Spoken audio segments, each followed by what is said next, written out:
પશ્ચિમ બંગાળમાં ટીએમસીને હરાવી ભાજપે સત્તા હાંસલ કરી છે, ત્યારે સુરતમાં ભાજપ કાર્યાલય ખાતે મોટી સંખ્યામાં ભાજપીઓએ ભેગા મળી પશ્ચિમ બંગાળની જીતનો જશ્ન મનાવી ઉજવણી કરી હતી।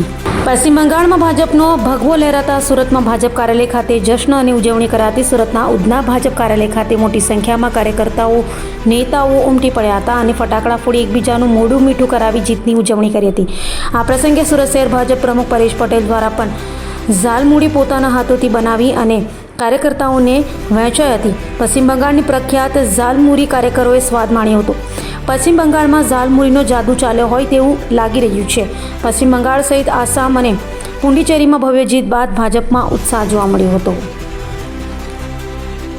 એમને ઝાડમુડી ખાઈ છે, સંદેશ ખાઈ છે, રસગુલ્લા ખાઈ છે અને બંગાળી સ્વીટો આજે માર્કેટમાં અમે જ્યાં તપાસ કરી છે ત્યાં ઘટવા માંડી છે। સુરત શહેરની અંદર કે લોકોનો અનેરો ઉત્સાહ આપ જોઈ રહ્યા છો। માનનીય નરેન્દ્ર મોદી સાહેબ, માનનીય અમિત શાહ સાહેબ કે જે પ્રકારે બંગાળની અંદર, કેલકાતાની અંદર અને કલકત્તાની આજુબાજુના ગ્રામ્ય વિસ્તારોની અંદર છેલ્લા 15 વર્ષથી જે પ્રકારનો આતંક એ તૃણમૂળ કોંગ્રેસ કરી રહી હતી એનો આજે સફાયો થયો છે। ત્યાં પણ એક નવા રાજ્યની શરૂઆત થશે, એક સંસ્કૃતિની શરૂઆત થશે, એક વિકાસની શરૂઆત થશે અને એના માટે આજે પણ સુરતથી અમે 19 અને 26 તારીખે 2 ટ્રેનો સુરતથી મોકલવામાં આવી હતી। બંગાળના જે કાર્યકર્તાઓ સુરત રહેતા હતા ને એમનો વોટિંગ રાઇટ ત્યાં હતો એ દરેકને સુરત મહાનગરે, સુરત ભારતીય જનતા પાર્ટી સુરત મહાનગરે એમને આ વોટ માટે ત્યાં પહોંચાડ્યા હતા।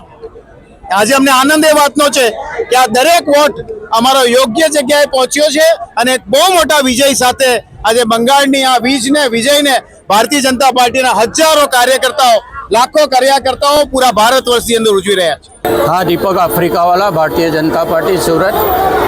આજે બંગાળમાં પુડુચેરીમાં આસામમાં ભવ્ય વિજય થયો છે અને 2/3 બહુમતીથી ભારી બહુમતીએ ભારતીય જનતા પાર્ટીનો વિજય થયો છે। ખાસ કરીને બંગાળમાં તો ખૂબ જ ભારી બહુમતીથી વિજય થયો છે। સુરતમાં જે બંગાળી કાર્યકર્તાઓ હતા જે બંગાળમાં જઈને ખૂબ સારી રીતે કામ કર્યું છે એવી 3 AC બસમાં અમે એમને મોકલી આપ્યા હતા, પણ ત્યાં એ ખૂબ સરસ કામ કર્યું અને સુરતમાં પણ વોર્ડ નંબર 13 અને વોર્ડ નંબર 12 અને લિંબાયત વોર્ડમાં પણ બંગાળી સમાજે 65% વધુ મતદાન કરીને ભારતીય જનતા પાર્ટીને વિજય અપાવ્યો છે। અમે આ બંગાળી સમાજનો ભારતીય જનતા પાર્ટી વતી ખૂબ ખૂબ આભાર માનીએ છીએ। આ લોકોને સંગઠિત કરવામાં ખૂબ જ અગ્રણી અમે રહ્યા છે અને તમામ કામમાં અમે એમને સંપૂર્ણ સહકાર આપ્યો છે, જેને કારણે તેઓ ભારતીય જનતા પાર્ટીની સાથે જોડાયા છે અને ધાર્મિક દુર્ગા અષ્ટમી અને કાલી ચૌદસના દિવસની પૂજામાં પણ અમને સહભાગી થવા આમંત્રણ પાઠવે છે। અમે બંગાળી સમાજનો ખૂબ ખૂબ આભાર માનીએ છીએ।